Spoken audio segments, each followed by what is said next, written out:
एक क्वेश्चन देखो आप एनएलएम का, न्यूटन्स लॉज ऑफ मोशन। ये दो इंक्लाइंड प्लेन हैं एक दूसरे के परपेंडिकुलर। ये एंगल है 37 degree and this angle is 53 degree.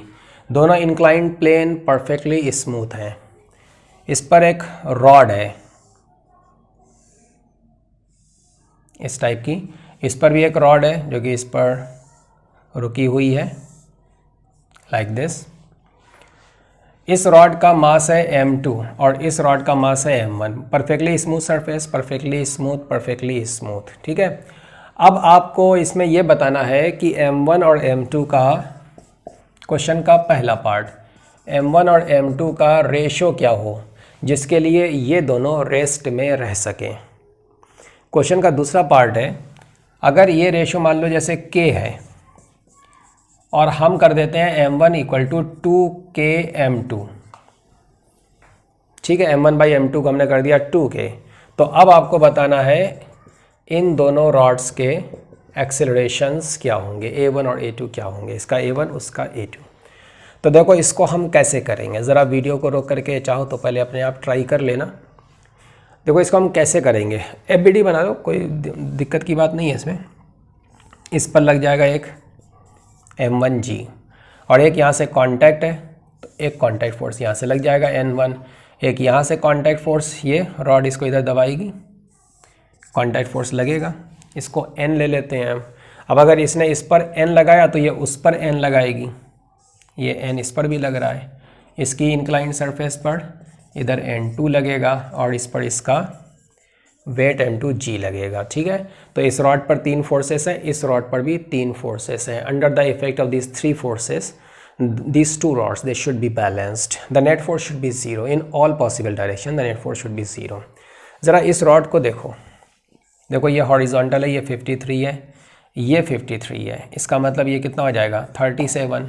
तो n1 का कंपोनेंट आएगा n1 cos 37, n1 sin 37, n1 cos 37, n1 sin 37।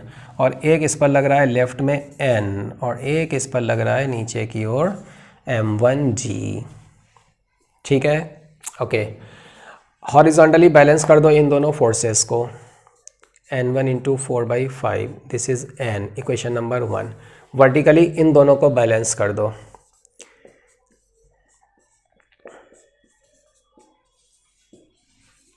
ये लो बैलेंस कर दिया। डिवाइड कर दो, n1 कैंसिल हो जाएगा, n1 उड़ा के यहाँ से यहाँ पर रख दो, आपको n मिल जाएगा। तो डिवाइड कर देते हैं हम, 4/5 upon 3/5 equal to n upon m1g। इससे हमने n फाइंड कर लिया m1g के टर्म्स में, ठीक है। ये इतना आ गया। अभी हम इस n को यूज़ करेंगे m2 के लिए। अब देखो, नाउ कंसीडर दिस m2, ये जो m2 है इस पर एक n2 लग रहा है, ये 37 है तो ये 37 बन जाएगा, तो ये 53 बन जाएगा। n2 का कंपोनेंट इधर कितना आएगा, n2 cos 53 और ऊपर n2 sin 53, n2 sin 53, n2 cos 53, ठीक है। बाकी ये एक n लग रहा है इस पर, राइट में लग रहा है, और एक लग रहा है इस पर इसका वेट m2g। अब ये भी रुकी हुई रॉड है तो इस पर भी नेट फोर्स 0 होना चाहिए। हॉरिजॉन्टल फोर्सेस बैलेंस कराओ, राइट में लगने वाला n ये n2 के इस कंपोनेंट से बैलेंस हो गया, ठीक है। वर्टिकली ये इसको बैलेंस करेगा, m2g this is equal to n2 into 4/5। Divide कर दो, n2 गायब हो जाएगा,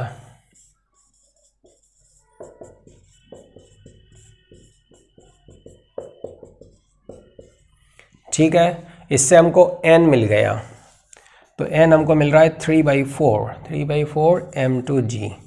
अब एक तो हमने m2 से ये निकाला n और एक हमने ये m1 से निकाल रखा है ये n, ऑब्वियसली दोनों इक्वल हैं तो इन दोनों को इक्वल कर दो, n equal to n, 3/4 m2g equal to 4/3 m1g, ठीक है, हमसे पूछा गया है m1, हमसे पूछा गया है m1 by m2, m1 by m2, ये बन जाएगा 9/16, ये रेशो होना चाहिए। ठीक है, अब हम क्या कर रहे हैं ना, देखो जब m1 है 9/16 टाइम्स m2, तब दोनों रुके हैं, m1 भी रुका है और m2 भी रुका है। अब हमने क्या किया, m1 को ये जो इतना ये है उसका डबल कर दिया, मतलब m1 को बढ़ा दिया। m1 को जब बढ़ा दोगे तो m1 फिर नीचे आएगा, और इसके नीचे आने के लिए इसको ऊपर उठना पड़ेगा, उसको स्पेस देगा ना, ये नीचे आएगा तो इसकी सरफेस इधर भागेगी तो स्पेस देगा, उसको हटेगा, ऊपर हटना पड़ेगा, तब ये नीचे आ सकता है। तो क्वेश्चन का सेकंड पार्ट ये है, ये तो है m1 को हम लिख रहे हैं 2 टाइम्स जो क्वेश्चन में दिया गया है 9/6 m2 को हमने m लिख दिया। ठीक है, इसका मतलब ये जो m2 है इसको हम m लिखेंगे, तो इस रॉड का मास हो गया m और इसका मास इतना हो गया m के टर्म्स में। ना दिस एंगल इज़ 37 डिग्री, तो इस पर देखो एक mg लगेगा, एक n2 लगेगा, और एक इधर से नॉर्मल कांटेक्ट फोर्स आएगा। अब इसको हटना पड़ेगा, बोले ना, इसका मतलब ये इस इंक्लाइन प्लेन पर स्लाइड करके ऊपर जाएगी रॉड, तो इसका इस इंक्लाइन प्लेन के पैरेलल कुछ एक्सेलरेशन बनेगा। मान लेते हैं कि ये एक्सेलरेशन है a2, we have to find this a2। अच्छा, ये जो रॉड है इस पर एक तो इधर से n1 लग रहा है, एक इधर से n लग रहा है, एक नीचे इसका वेट लग रहा है, ये 16 है यहाँ पर, है ना। So this is 9/8 into m into g, ये इसका वेट हो गया। ओके, सो ये 3 फोर्सेस हैं। अब ये m1 किधर जा रहा है, ये नीचे जा रहा है, तो इस प्लेन के पैरेलल इसका कुछ एक्सेलरेशन है, मान लेते हैं कि ये है a1। अब हम इनके लिए इक्वेशंस लिखेंगे। हमारे इक्वेशंस में n1 और n2 नहीं आएंगे, क्योंकि n1 और n2 को हम हटा देंगे,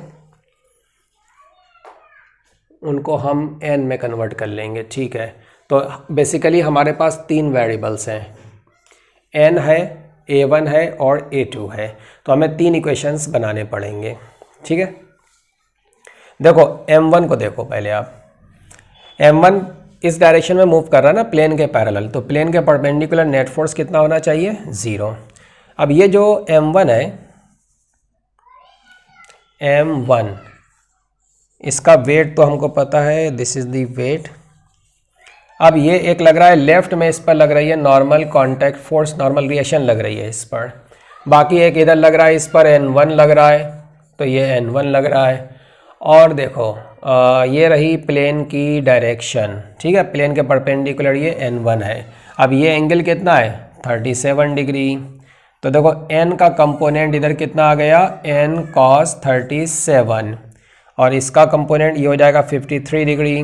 तो इस वेट का कंपोनेंट इस डायरेक्शन में आ जाएगा 9/8 mg cos 53। ठीक है, ये आ गया cos 53, दिस इज 3/5। तो प्लेन के पैरेलल ये 2 फोर्सेस हैं, बाकी प्लेन के परपेंडिकुलर हैं। n का कंपोनेंट इस प्लेन के परपेंडिकुलर इस तरफ कितना आएगा, n sin 37, n sin 37 इतना हो जाएगा। और ये जो वेट है इसका कंपोनेंट इधर कितना आएगा, n cos n sin 53, this force into sin 53 which is 4/5। तो प्लेन के परपेंडिकुलर देखा जाए, these are the 3 forces and it is not moving perpendicular to the plane, so this force is balancing these 2 forces. तो वैसे हम चाहे तो equation 5 भी बना सकते हैं, n1 और n2 और लगा सकते हैं, वो इनफैक्ट बनेंगे, लेकिन हम n1 n2 को बेसिकली गायब करेंगे, उसको हम n में कन्वर्ट करके यूज़ कर लेंगे। ठीक है, सो n1 जो इस तरफ आ रहा है ये बैलेंस कर रहा है इस फोर्स को, और ये कितना बना 4/5 टाइम्स यहीं कर देते हैं, ये देखो ये 10 हो जाएगा, 9/10, दिस इज़ 9/10 mg, ये हो गया n1। Now parallel to the plane, this is the acceleration of m1, and parallel to the plane these are the 2 forces acting on the rod M1. So down the plane 27 upon 40 mg, this force minus this force n into 4 by 5. Net force equal to mass, what is the mass? The mass is, this is the mass, 9 upon 8 m, mass into acceleration. So this is the first equation. ठीक है. अच्छा, इसमें कहीं n1 तो आया ही नहीं. Okay, बहुत अच्छी बात है. तो n1 की हमको ज़रूरत नहीं, पूछा जाएगा तो हम वही इक्वेशन लिख लेंगे. ये हमारा इक्वेशन सिर्फ n में और a1 में आ गया. चलो अच्छी बात है. अब हम इक्वेशन लिखेंगे इसके लिए. तो प्लेन के पैरेलल इसका तो कोई कंपोनेंट आएगा नहीं. ये जो n है ये 37 है, तो n का कंपोनेंट एक इधर आएगा, n cos 37. ठीक है. और ये जो वेट लग रहा है इसका आएगा mg साइन थीटा, mg sine 37. So these are the only two forces. अब ये रॉड ऊपर जा रही है A2 से, मास इसका m है, तो इसके लिए हम इक्वेशन लिख रहे हैं. Net force this minus this, ये होना चाहिए mass into acceleration A2. Now this is the second equation. ये है फर्स्ट इक्वेशन, ये है सेकंड इक्वेशन, n में और A2 में. तो n है, A1 है और A2 है. हमें इस इक्वेशन की ज़रूरत नहीं. अगर n1 फाइंड करना होगा तो इसको देखा जाएगा. अगर n2 फाइंड करना होगा तो वैसी एक इक्वेशन हम इसके लिए लिखेंगे, प्लेन के परपेंडिकुलर. ठीक है. तीसरा इक्वेशन हमको और चाहिए, और वो आएगा कांस्टेंट मोशन के हिसाब से. तो देखो, कांस्टेंट मोशन के फंडे लगाते हैं हम यहाँ पर. देखो, ये दो इंक्लाइंड प्लेन है. ठीक है. अब एक ये रॉड है और दूसरी ये रॉड है. ये चल रही है इधर A2 से, A2 हमने इसी को लिया है. ठीक है. अब ये चल रहा है इधर A1 से. इस रॉड में इस तरफ एक्सेलरेशन है A1, इस तरफ का मतलब इस सरफेस के पैरेलल. देखो, दोनों सरफेसेस एक दूसरे के परपेंडिकुलर हैं. ये एंगल कितना है? 37 डिग्री. दिस इज 37, तो ये कितना हो गया? 53.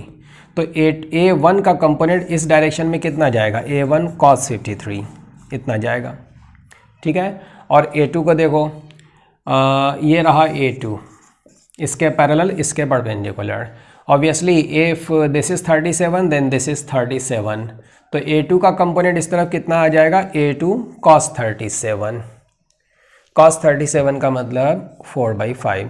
तो ये दोनों बराबर होना चाहिए, क्योंकि यहाँ पर कांटेक्ट बना रहेगा, इसलिए. इससे आपको कंडीशन मिल गई 3A1 = 4A2. एक रिलेशन मिल गया A1 में और A2 में. So now we have these 3 equations. इनको सॉल्व कर लो, आपको n भी मिल जाएगा और आपको A1 भी मिल जाएगा और A2 भी मिल जाएगा. और जब n मिलेगा ना, तभी आपको n1 और n2 मिल सकेंगे. वो जो अभी हमने इक्वेशन लिखा था n1 के लिए, उसमें n था, तो वो पहले n इन तीनों से आपको फाइंड करना पड़ेगा, तब जाकर के n1 मिल पाएगा और n2 मिल पाएगा. ओके.